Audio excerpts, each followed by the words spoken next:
quand la tristesse arrive, je sais tu es là, toujours près de moi. Bon samedi, bienvenue à votre émission de Victoire de l'amour. J'espère que vous allez bien ce matin. On rejoint, comme on le fait tous les samedis, notre ami Stéphane et Lomélie avec David.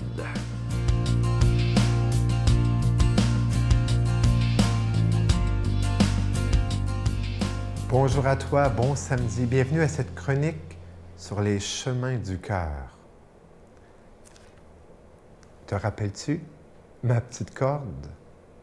La semaine passée, je te parlais de religion, de relation, d'être relié.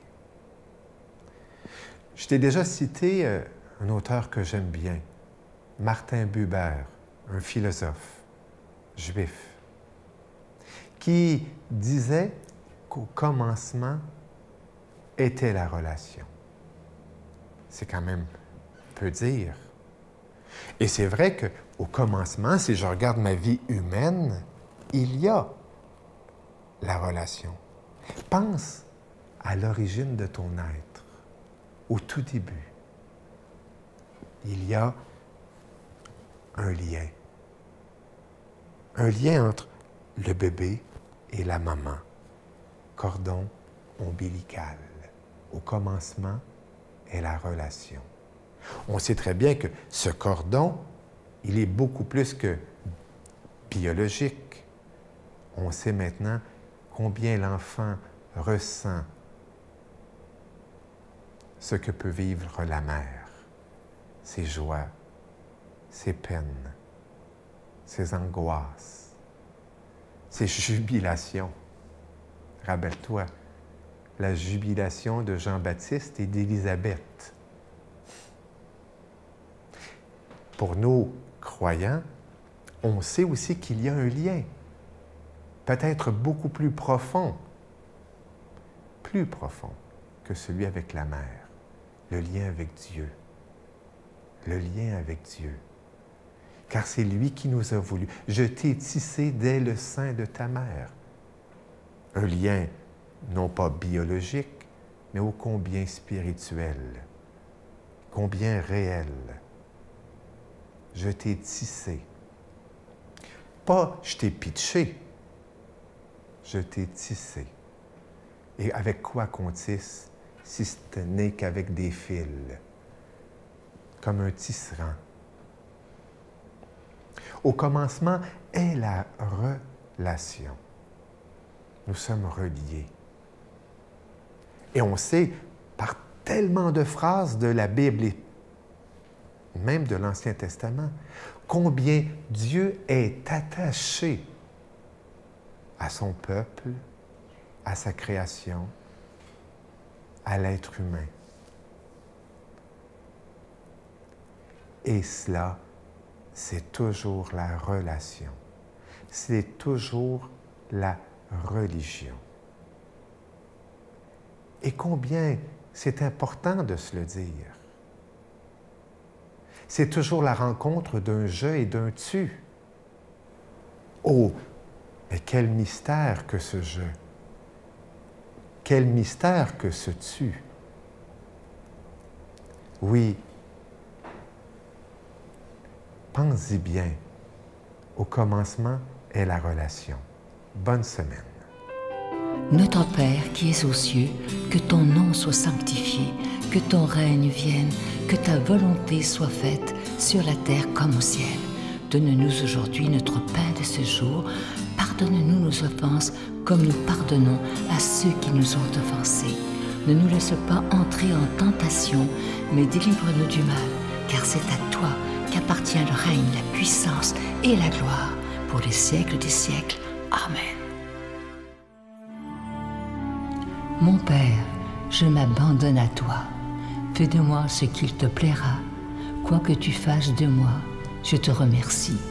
Je suis prête à tout, j'accepte tout, pourvu que ta volonté se fasse en moi, en toutes les créatures. Je ne désire rien d'autre, mon Dieu. Je remets mon âme entre tes mains. Je te la donne, mon Dieu, avec tout l'amour de mon cœur, parce que je t'aime. et que ce m'est un besoin d'amour de me donner, de me remettre entre tes mains, sans mesure, avec une infinie confiance, car tu es mon Père.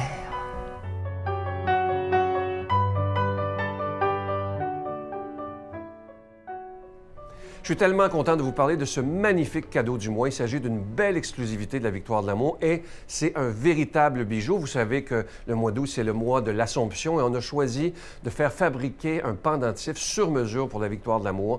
Il s'agit d'un pendentif de la Vierge Marie. Ça inclut la chaîne et le bijou au complet est en acier inoxydable, donc ça ne ternira pas. Et le bijou, il est déjà béni. Je vous rappelle que vous le recevrez avec un don de 25 $ et si vous en voulez deux, avec un don de 40 $. Et lorsque vous aidez la Victoire de l'amour, vous savez qu'on est là depuis plus de 26 ans maintenant à la télévision. Lorsque vous aidez la Victoire de l'amour, vous devenez des protecteurs de la foi parce qu'on sait à quel point c'est difficile maintenant d'être croyant dans notre monde moderne. Alors, je vous donne l'adresse, la Victoire de l'amour, case postale 120, succursale Boucherville à Boucherville, J4B 5E6. Je vous la redonne, la Victoire de l'amour, case postale 120, succursale Boucherville à Boucherville, J4B 5E6. Également par téléphone, par carte de crédit du lundi au jeudi, ça c'est pour la période estivale, c'est dans le 514-523-4433, 523-4433 ou sans frais le 1-888-811-9291, 1-888-811-9291 et aussi sur notre site Internet. Vous savez que c'est une façon très rapide, sécuritaire et efficace de faire votre don. C'est le www.lavictoiredelamour.org. Alors, je vous rappelle ce magnifique bijou du pendentif de la Vierge Marie. Ça inclut la chaîne. Le tout est en acier inoxydable et ce bijou, il est déjà béni. Merci de tout cœur de devenir des protecteurs de la foi.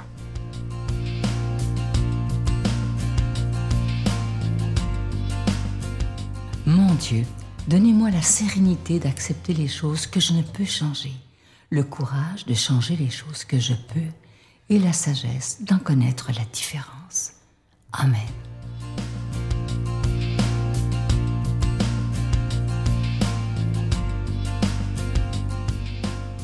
Bon matin. Bonne nouvelle de Jésus-Christ selon saint Matthieu. Jésus déclara à la foule et à ses disciples: les scribes et les pharisiens enseignent dans la chair de Moïse. Pratiquez donc et observez tout ce qu'ils peuvent vous dire. Mais n'agissez pas d'après leurs actes, car ils disent et ne font pas. Ils lient de pesants fardeaux et en chargent les épaules des gens, mais eux-mêmes ne veulent pas les remuer du doigt. Ils agissent toujours pour être remarqués des hommes. Ils portent sur eux des phylactères très larges et des franges très longues. Ils aiment les places d'honneur dans les repas, les premiers rangs dans les synagogues, les salutations sur les places publiques. Ils aiment recevoir des gens le titre de rabbi. Pour vous, ne vous faites pas donner le titre de rabbi, car vous n'avez qu'un seul enseignant et vous êtes tous frères. Ne donnez à personne sur terre le nom de Père, car vous n'avez qu'un seul Père, celui qui est aux cieux. Ne vous faites pas non plus appeler Maître, car vous n'avez qu'un seul Maître, le Christ. Le plus grand parmi vous sera votre serviteur. Qui s'élèvera sera abaissé, qui s'abaissera sera élevé. Acclamons la parole de Dieu. Tu connais probablement ces expressions, peut-être de chez nous, un gros parleur, mais un petit faiseur, ou encore, lui, c'est un cordonnier mal chaussé, ou encore, ses babines ne suivent pas ses bottines, des expressions peut-être que tu as déjà entendues. Qu'est-ce que ces expressions signifient? Bien, qu'une personne manque peut-être de crédibilité, qu'elle ne fait pas tout à fait ce qu'elle dit, qu'elle n'est pas tout à fait cohérente, qu'on ne devrait pas, ou en tout cas plus ou moins, lui faire confiance.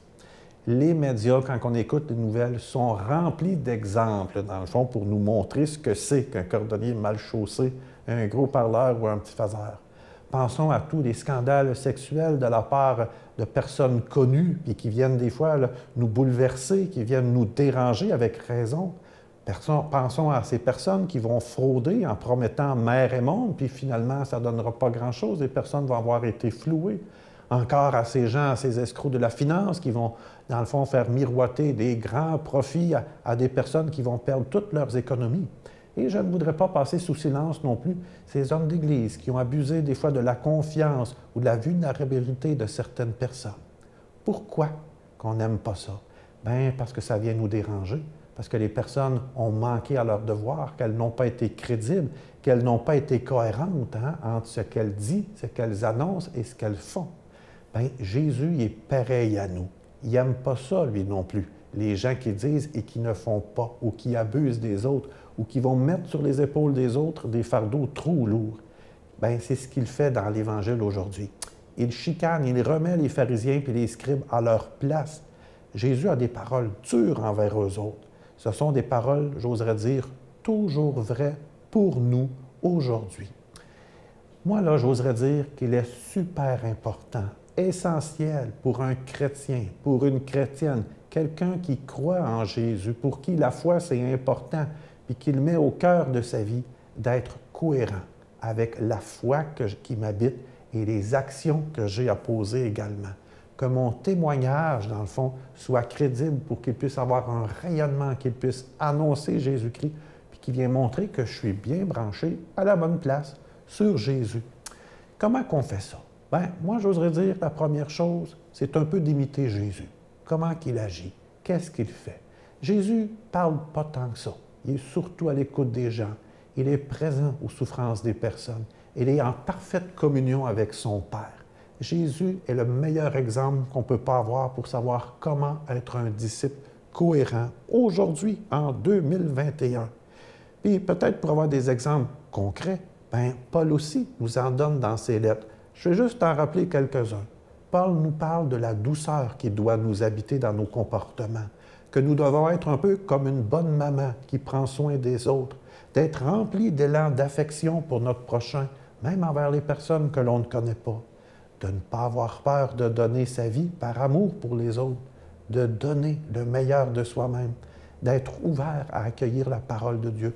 Ce sont des petites choses bien concrètes qui nous aident à faire en sorte que je suis un chrétien bien chaussé, que je suis un cordonnier bien chaussé, qu'en même temps, mes babines suivent bien mes bottines. Non, c'est le contraire. Que mes bottines suivent mes babines de chrétien et qu'en même temps, je suis un petit parleur, mais un gros faiseur, pour que ces expressions comme chrétien deviennent le contraire dans notre vie, pour vraiment faire en sorte que mon témoignage, mon rayonnement reflète vraiment ce que Jésus est venu nous enseigner. C'est comme ça qu'on bâtit également un monde meilleur, qu'on fait grandir la chrétienté. Et moi, je te bénis au nom du Père, du Fils et du Saint-Esprit. Amen. Je vous salue Marie, pleine de grâce. Le Seigneur est avec vous. Vous êtes bénie entre toutes les femmes, et Jésus, le fruit de vos entrailles, est béni. Sainte Marie, Mère de Dieu, priez pour nous pauvres pécheurs, maintenant et à l'heure de notre mort. Amen.